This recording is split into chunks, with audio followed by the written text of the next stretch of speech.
देखते हैं भारत सरकार अधिनियम 1909 क्या है।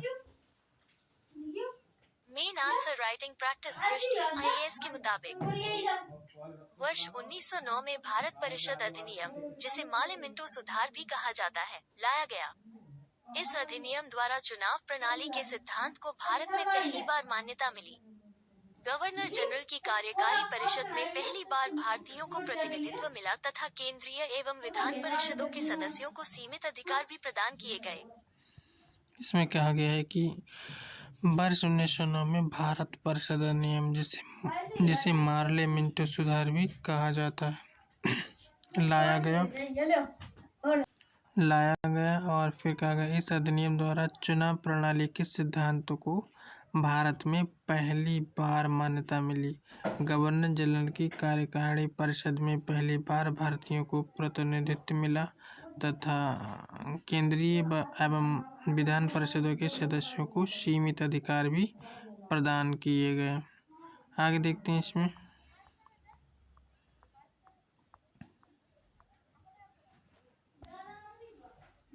भारत सरकार अधिनियम 1909 क्या है?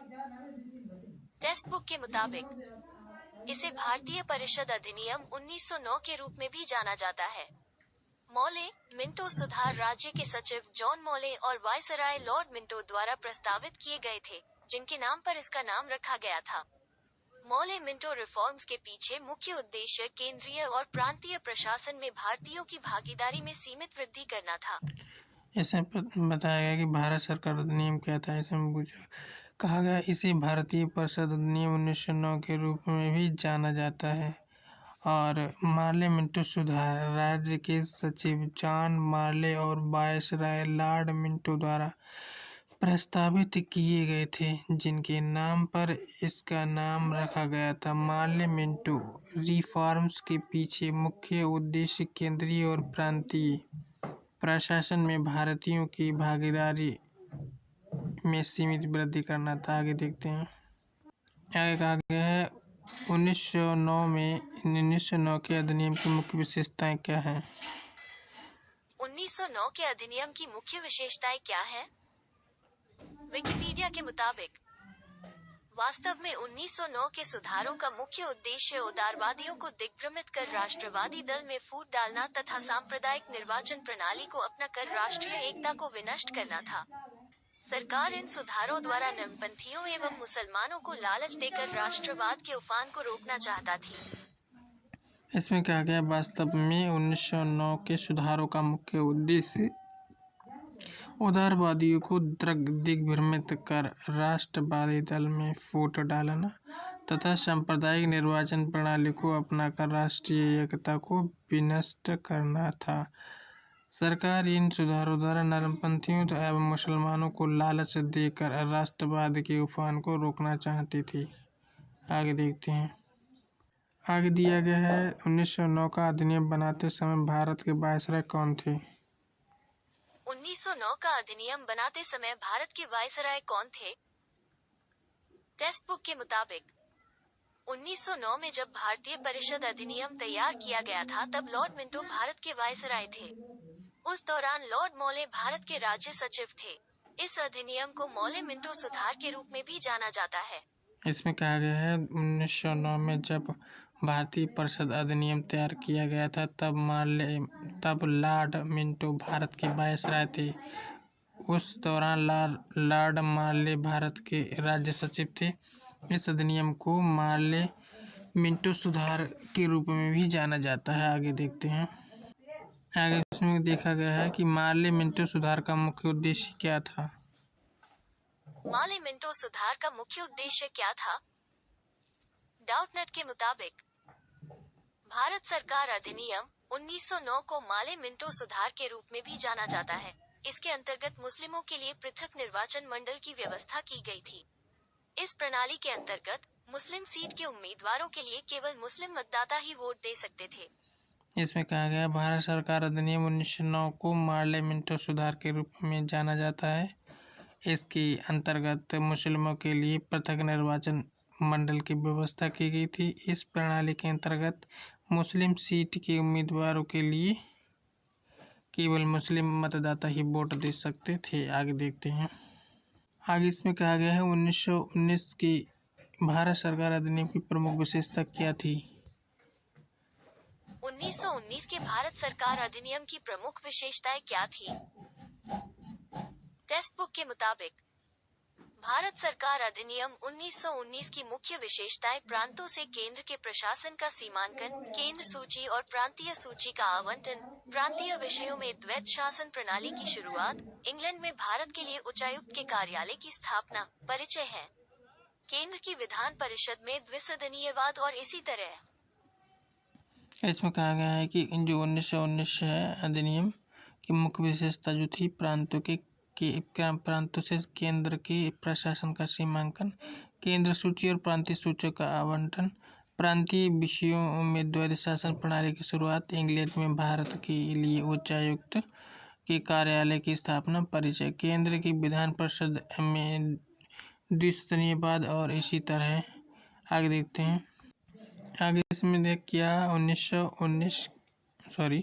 1909 के भारतीय परिषद अधिनियम ने भारत में एक प्रतिनिधि सरकार की स्थापना के कारण बताइए।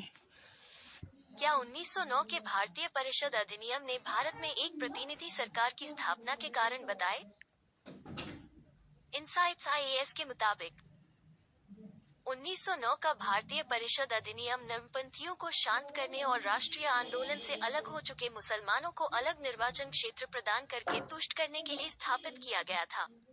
लोगों ने स्वशासन की मांग की थी, लेकिन उन्हें जो दिया गया वह परोपकारी निरंकुशता था। इसमें कहा गया 1909 का भारतीय परिषद अधिनियम नरमपंथियों को शांत करने और राष्ट्रीय आंदोलन से अलग हो चुके मुसलमानों को अलग निर्वाचन क्षेत्र प्रदान करके तुष्ट करने के लिए स्थापित किया गया था। लोगों ने स्वशासन की मांग की थी, लेकिन उन्हें जो दिया गया वह परोपकारी निरंकुशता था। आगे देखते हैं। आगे दिया गया है 1909 अधिनियम में सबसे पहले क्या प्रस्तावित किया गया था? 1909 अधिनियम में सबसे पहले क्या प्रस्तावित किया गया था? ब्रिटानिका के मुताबिक 1909 का भारतीय परिषद अधिनियम 1909 में ब्रिटिश संसद द्वारा अधिनियमित सुधार उपायों की श्रृंखला, जिसके मुख्य घटक ने सीधे तौर पर भारत में शाही और स्थानीय विधान परिषदों में सदस्यता के लिए वैकल्पिक सिद्धांत पेश किया। यह अधिनियम भारत के राज्य सचिव 1905-10 जॉन मॉले द्वारा तैयार किया गया था।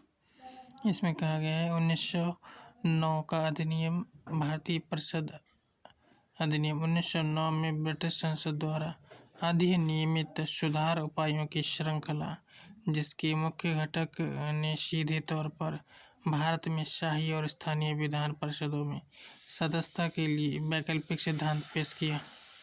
यह अधिनियम भारत के राज्य सचिव 1905 से 1910 जॉन मार्ले मिंटो द्वारा तैयार किया गया था। आगे देखते हैं। आगे से पूछा गया भारत में चुनाव किस अधिनियम ने शुरू किया? भारत में चुनाव किस अधिनियम ने शुरू किया? बायजूस के मुताबिक भारतीय परिषद अधिनियम 1909 और भारत सरकार अधिनियम 1919 ने मूल निवासियों के लिए वैकल्पिक तत्व पेश किए। कहा गया है भारतीय परिषद अधिनियम 1909 और भारत सरकार अधिनियम 1919 ने मूल निवासियों के लिए वैकल्पिक तत्व पेश किए। आगे दिया है भारत में पहली बार चुनाव का सिद्धांत किस अधिनियम ने पेश किया? भारत में पहली बार चुनाव का सिद्धांत किस अधिनियम ने पेश किया?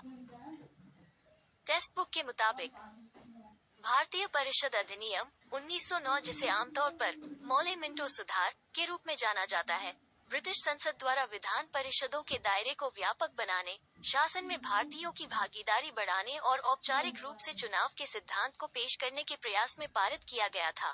भारत पहली बार।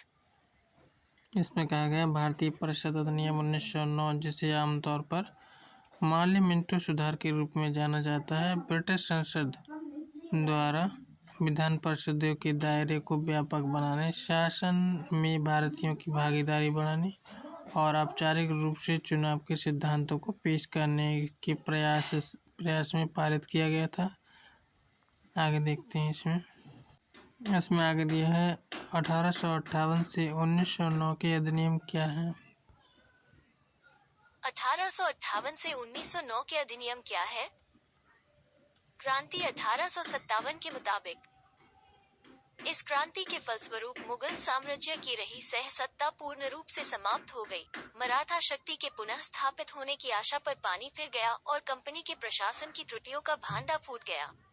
अतः ब्रिटिश सरकार ने 1858 में एक अधिनियम पारित किया, जिसे भारतीय प्रशासन सुधार संबंधी अधिनियम कहते हैं। इसमें कहा गया इस क्रांति के फलस्वरूप मुगल साम्राज्य की रही सह सत्ता पूर्ण रूप से समाप्त हो गई। मराठा शक्ति के पुनः स्थापित होने की आशा पर पानी फिर गया और कंपनी के प्रशासन की त्रुटियों का भांडा फूट गया। अतः ब्रिटिश सरकार ने 1858 ईस्वी में एक अधिनियम पारित किया, जिसे भारतीय प्रशासन सुधार संबंधी अधिनियम कहते हैं। आगे देखते हैं 1909 में क्या हुआ था। 1909 में क्या हुआ था? मेन आंसर राइटिंग प्रैक्टिस दृष्टि IAS के मुताबिक वर्ष 1909 में भारत परिषद अधिनियम, जिसे माले मिंटो सुधार भी कहा जाता है, लाया गया।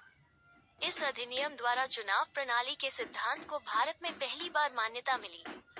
गवर्नर जनरल की कार्यकारी परिषद में पहली बार भारतीयों को प्रतिनिधित्व मिला तथा केंद्रीय एवं विधान परिषदों के सदस्यों को सीमित अधिकार भी प्रदान किए गए। इसमें कहा गया है 1909 में भारत परिषद अधिनियम, जिसे माले मिंटो सुधार भी कहा जाता है, लाया गया। इस अधिनियम द्वारा चुनाव प्रणाली के सिद्धांतों को भारत में पहली बार मान्यता मिली। गवर्नर जनरल की कार्यकारी परिषद में पहली बार भारतीयों को प्रतिनिधित्व मिला तथा केंद्रीय एवं विधान परिषदों के सदस्यों को सीमित अधिकार भी प्रदान किए गए। आगे क्या है 1909 कौन सा युग था। 1900 का दशक यानी उच्चारण 1900 का दशक था, जो 1 जनवरी 1900 को शुरू हुआ और 31 दिसंबर 1909 को समाप्त हुआ।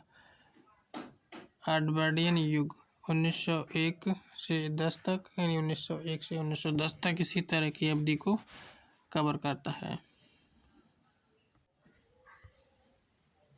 1909 कौन सा युग था? विकिपीडिया के मुताबिक 1900 का दशक उच्चारण 1900 एक दशक था, जो 1 जनवरी 1900 को शुरू हुआ और 31 दिसंबर 1909 को समाप्त हुआ। एडवर्डियन युग 1901, 1910 भी इसी तरह की अवधि को कवर करता है।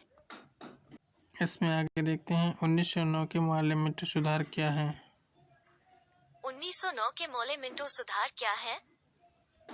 ऑक्सफोर्ड रेफरेंस के मुताबिक सुधारों में राज्य सचिव की परिषद, वायसराय की कार्यकारी परिषद और बॉम्बे और मद्रास की कार्यकारी परिषदों में भारतीयों का प्रवेश और मुसलमानों के लिए अलग निर्वाचन क्षेत्रों के प्रावधान के साथ विधायी परिषदों में एक निर्वाचित तत्व की शुरुआत शामिल थी। इसमें कहा गया है 1909 में यानी 1909 के सुधारों में राज्य सचिव की परिषद, वायसराय की कार्यकारी परिषद और बॉम्बे और मद्रास की कार्यकारी परिषदों में भारतीयों का प्रवेश और मुसलमानों के लिए अलग निर्वाचन क्षेत्रों के लिए इनके प्रावधान के साथ विधायी परिषदों में एक निर्वाचित तत्व की शुरुआत शामिल थी। आगे देखते हैं इसमें बताया गया 1909 अधिनियम में सबसे पहले क्या प्रस्तावित किया गया था। 1909 अधिनियम में सबसे पहले क्या प्रस्तावित किया गया था? ब्रिटानिका के मुताबिक 1909 का भारतीय परिषद अधिनियम 1909 में ब्रिटिश संसद द्वारा अधिनियमित सुधार उपायों की श्रृंखला, जिसके मुख्य घटक ने सीधे तौर पर भारत में शाही और स्थानीय विधान परिषदों में सदस्यता के लिए वैकल्पिक सिद्धांत पेश किया। यह अधिनियम भारत के राज्य सचिव 1905-10 जॉन मॉले द्वारा तैयार किया गया था। इसमें कहा गया 1909 का भारतीय परिषद अधिनियम 1909 में ब्रिटिश संसद द्वारा अधिनियमित सुधार उपायों की श्रृंखला, जिसके मुख्य घटक ने सीधे तौर पर भारत में शाही और स्थानीय विधान परिषदों में सदस्यता के लिए वैकल्पिक सिद्धांत पेश किया। यह अधिनियम भारत के राज्य सचिव 1905 से 1910 जॉन मार्ले द्वारा तैयार किया गया था। आगे देखते हैं।